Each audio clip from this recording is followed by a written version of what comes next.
আশা কৰো তোমালোকে পঢ়া শুনা কৰি আছা বছৰেকা পৰীক্ষা হৈ আছে সো যিসকলৰ হৈ গ'ল নিশ্চয় ভালে হৈছে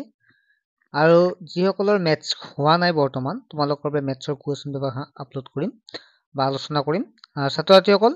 লাষ্টলৈকে ভিডিঅ'টো চাবা তোমালোকে ইয়াৰ পৰা যথেষ্টখিনি কমন পৰিব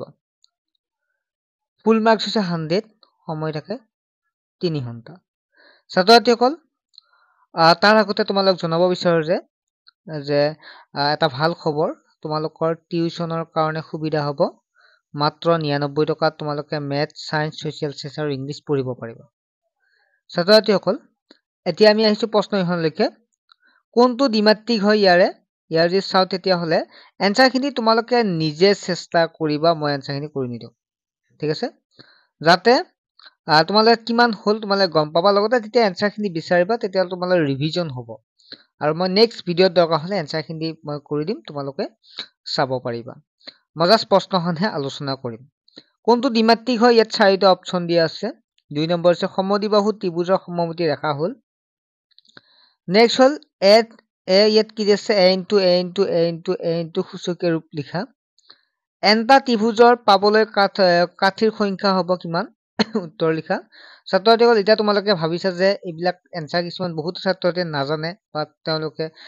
এতিয়া ভয় লাগিছে যে পৰীক্ষা আহি পালে বছৰিকা পৰীক্ষাত কি লিখিম কি নিলিখিম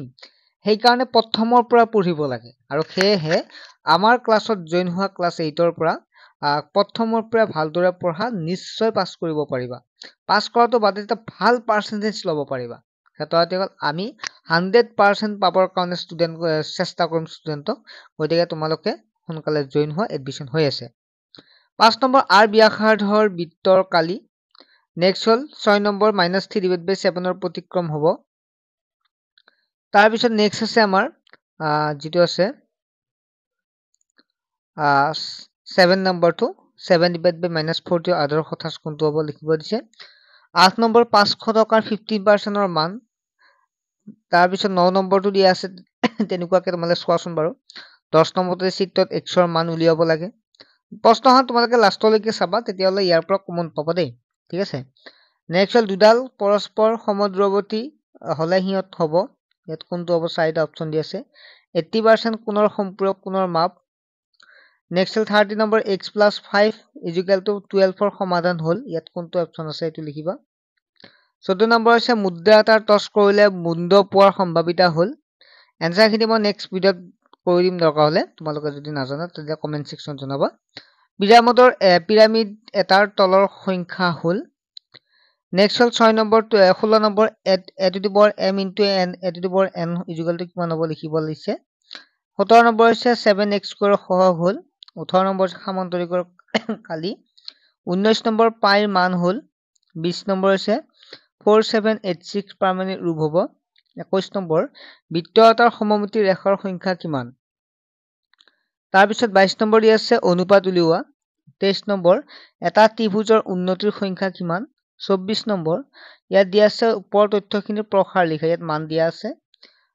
25 নম্বৰ প্ৰশ্নটো দিছে p কিমানৰ বাবে হাফ p = 24 হ'ব নেক্সট আছে 26 নম্বৰ সমকোণী ত্ৰিভুজ এটাৰ সূক্ষ্ম কোণৰ জোখ 36 ডিগ্ৰী হলে আনটোৰ জোখ কিমান 27 নম্বৰ প্ৰশ্নটো বৃত্তৰ ব্যাস d আৰু ব্যাসাৰ্ধ r ৰ মাজৰ সম্পৰ্কটো কি 28 নম্বৰ 125 divided by b = -5 5 তেন্তে অখণ্ড সংখ্যা b ৰ মান নিৰ্ণয় কৰা 29 নম্বৰ প্ৰশ্নটো এনেকুৱাকে দিয়া আছে তোমালোকে বিস্তৃত লিখিব লাগে 30 নম্বৰ যোগাত্মক বিপৰীত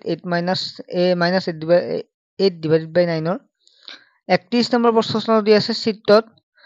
মুঠ ত্ৰিভুজৰ সংখ্যা নিৰ্ণয় কৰা তাৰ পিছত আছে 32 নম্বৰ 7 সেন্টিমিটাৰ ব্যাসাৰ্ধৰ বৃত্ত এটাৰ পৰিধি নিৰ্ণয় কৰা 33 নম্বৰ সমীকৰণত লিখা p ৰ 4 গুণ 20 ৰ সমান তাৰ পিছত 34 নম্বৰ সমাধান লিখিব দিছে 35 নম্বৰ 5.5 মিটাৰ কাপোৰৰ দাম 547.25 টকা হলে 1 মিটাৰ কাপোৰৰ দাম কিমান এখন গাঁৱৰ মুঠ জনসংখ্যা 200 ইয়াৰ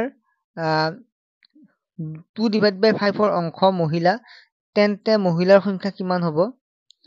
নেক্সট হৈছে 37 নম্বৰ দুটা সংখ্যাৰ যোগফল -5 এটা সংখ্যা 18 হলে আনটো সংখ্যা নিৰ্ণয় কৰা 38 নম্বৰ প্ৰশ্ন বিতৰণ বিধিৰ সহায়ত মান নিৰ্ণয় কৰা। 39 নম্বৰ হৈছে আয়ত এটাৰ দুডাল সন্নিহিত বাহুৰ জোখ 16 সেন্টিমিটাৰ আৰু 12 সেন্টিমিটাৰ। কৰ্ণডাল প্ৰতিডাল কিমান হ'ব? নেক্সট হৈছে 40 নম্বৰ পূৰণফল নিৰ্ণয় কৰা। 41 নম্বৰ বৰ্গৰ সমমিতি ৰেখা 4ডাল আঁকা। 42 নম্বৰ হৈছে বিয়োগ কৰা। 43 নম্বৰ তেনেকুৱাকে পিৰ মান নিৰ্ণয় কৰিব দিছে। 44 নম্বৰ তোমালোকক প্ৰমাণ কৰিব দিছে। চোৱা তোমালোকে 45 নম্বৰটো তেনেকুৱাকে কোণ তিনিটা উলিয়াব দিছে যদি এটা ত্ৰিভুজৰ কোণটোৰ তিনিটা অনুপাত 2:3:4 হয়। 46 নম্বৰ সূচক বিধি প্ৰয়োগ কৰি সৰল কৰা। 47 নম্বৰ সমকোণী ত্ৰিভুজ ABC C 90 ডিগ্ৰী যদি AC 5 সেন্টিমিটাৰ BC 12 সেন্টিমিটাৰ তেন্তে AB নিৰ্ণয় কৰা। ভালেখিনি প্ৰশ্ন দিয়া আছে, গতিকে তোমালোকে প্ৰেক্টিচ কৰিব লাগিব, তেতিয়াহে সময়মতে শেষ কৰিব পাৰিবা। 48 নম্বৰ 64 কিমান শতাংশ? 16 হ'ব। তাৰপিছত 49 তেনেকুৱাকে দিয়া আছে, দুটা পূৰক কোণৰ অনুপাত 4:5 হলে কোণ দুটা নিৰ্ণয় কৰা। 50 নম্বৰ তলত তথ্যখিনি মধ্যমান বহুলক আৰু মধ্যমান নিৰ্ণয় কৰা। 51 number 2592 = twice n into thrice n হলে 3n হলে 3n আৰু হলে m আৰু n ৰ মান নিৰ্ণয় কৰা। তাৰপিছত বাকী প্ৰশ্ন তোমালোকে দেখাই পাইছা আৰু মই পঢ়ি থকা নাই, তোমালোকে নিজে পঢ়ি ল'বা। ঠিক আছে, ভালেখিনি প্ৰশ্ন আহিছে। নেক্সট লসাগু উলিয়াব দিছে, লসাগু আধা, লসাগু 3 আৰু 6 তেনেকুৱাকে। ঠিক আছে ছাত্ৰ-ছাত্ৰীসকল, আশা কৰোঁ তোমালোকে এনেকুৱা প্ৰশ্ন আহিলে পৰীক্ষাত পাৰিবা আৰু অহাবাৰৰ পৰা তোমালোকে ক্লাছৰ মেথছ তোমালোকৰ সহজ হৈ পৰিব কেৱল এছআই এডুকেশ্যনৰ জৰিয়তে। ছাত্ৰ-ছাত্ৰীসকল প্ৰেক্টিকেল ৱাইজ তোমালোক পঢ়োৱা হ'ব, প্ৰেক্টিচ কৰা হ'ব, পৰীক্ষা পতা হ'ব, নোটছ দিয়া হ'ব আৰু লাইভ ক্লাছৰ জৰিয়তে তোমালোকে পঢ়িব পাৰিবা। ঠিক আছে, এতিয়াই হোৱাটছএপত SMS কৰক আৰু তোমালোকে এডমিশ্যন লৈ লোৱা। ঠিক আছে, বাই।